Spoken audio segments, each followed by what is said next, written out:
a surprise Oakland A's segment into the podcast. Woo! Las Vegas A's. Those fucking A's. I saw an article this week. There's been several throughout, but one written by Ken Rosenthal of The Athletic, who's the most respected baseball journalist, I believe. I'll at least give him that crown. This wasn't specifically what he was talking about, but he was questioning, what everyone's questioning, what the hell's going on with the A's? How are they transitioning from the Oakland Coliseum eventually to Las Vegas to a stadium that doesn't exist, that won't exist until 2028? Meanwhile, their lease in the decrepit Oakland Coliseum, or whatever the fuck it's called now, runs out after this season. Meanwhile, all the approvals have been made. All owners of Major League Baseball have approved the move from Oakland to Las Vegas. What the hell happens after 2024 is the question people are starting to ask or have been asking.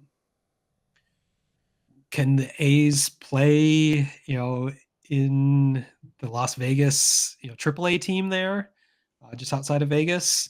Can they play in their 5-year-old facility? It is a magnificent ballpark, as I actually do the menu boards for the Las Vegas ballpark there.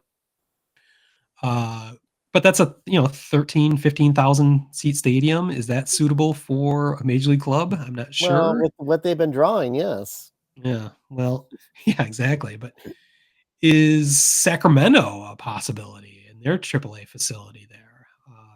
I know less about that. That seems a little bit dubious. One option I've heard thrown out there is, would the Giants agree to let the A's play in Oracle Park there in San Francisco? Probably not. I think that would take a lot of hoops to jump through, as those two clubs, as most ball clubs in the same city as we've seen, don't really see eye to eye on a lot of things. There have been famous battles of territorial rights for decades. That's part of the problem why the A's haven't been able to build a new stadium, is because the Giants' territorial holdings are so vast, they can't find real estate to actually put a ballpark in. So that's a small part of the issues there. But I think that would be the number one solution, if at all possible. Play at Oracle Park. I think that is probably the least likely of any of the scenarios. One scenario that was brought up this week, which I was astounded by and fascinated by, the idea that the A's could simply disband between the end of 2024 and the beginning of 2028. The organization would literally cease to exist. Of course, that's a crazy idea, but the more I thought about it, the more it could actually be plausible, considering everything else that's been going on with the A's. Mind you, this idea came from a website called the SacktownSports.com, I believe.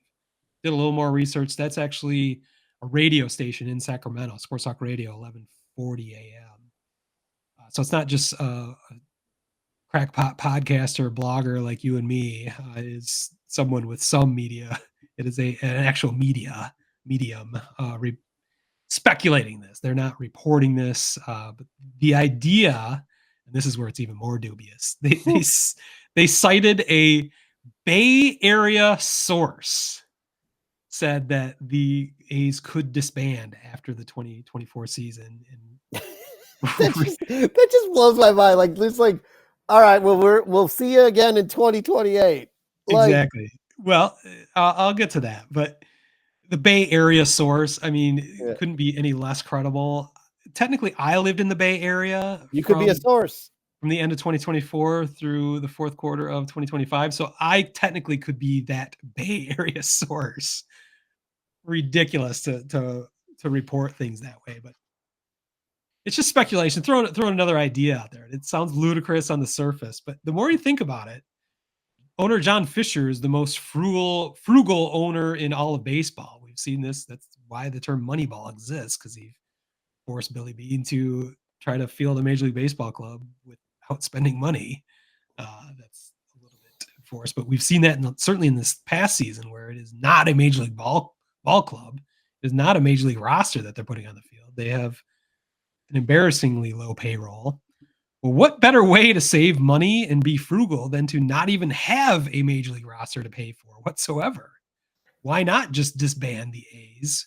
Wait for 2028 for when your ballpark comes online in Las Vegas.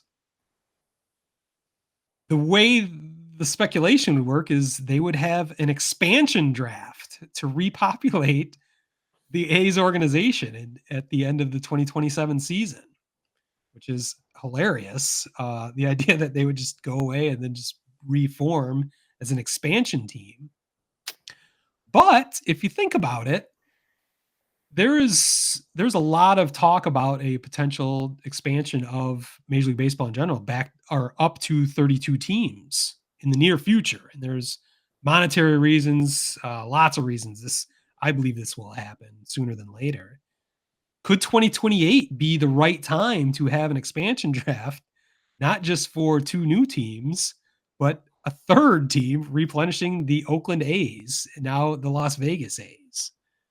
So I, I still think it's ludicrous, but I'm floored by the idea that this idea is even out there, that the club could disband, and there's some, at least a microbe of plausibility to this that I thought would be fun just to at least bring up on the podcast tonight. So I don't know. Your guess is as good as mine, but I just love the idea that it could just fucking go away and reform. So Yeah, I mean that would be that would set a new precedent in baseball.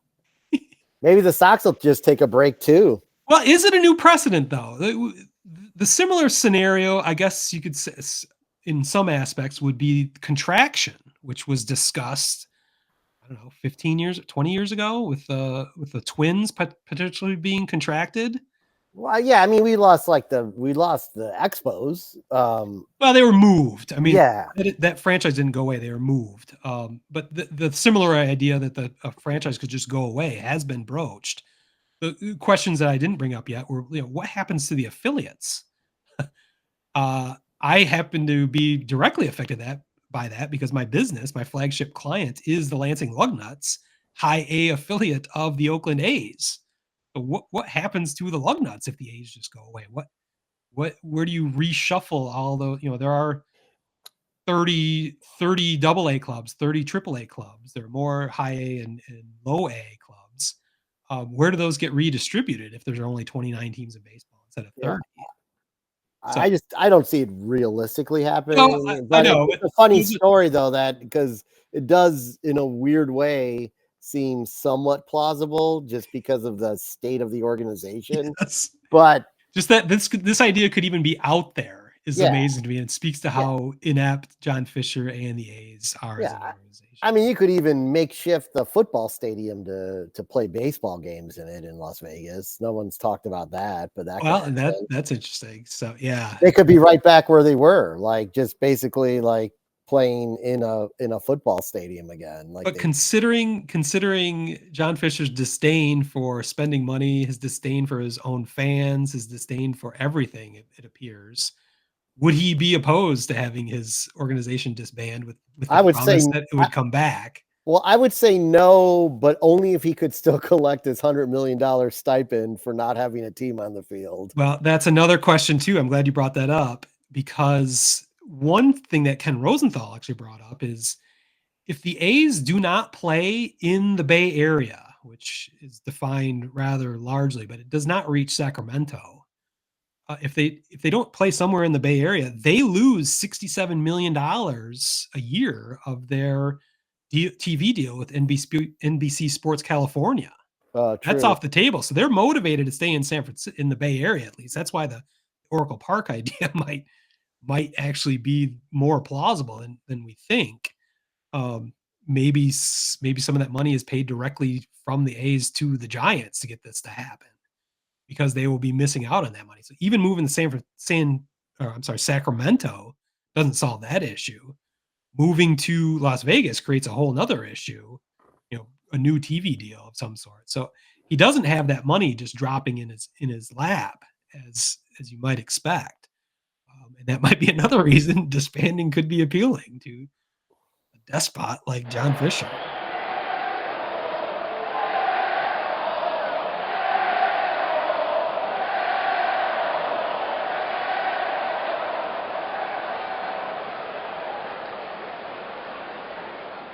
Wordhole Media.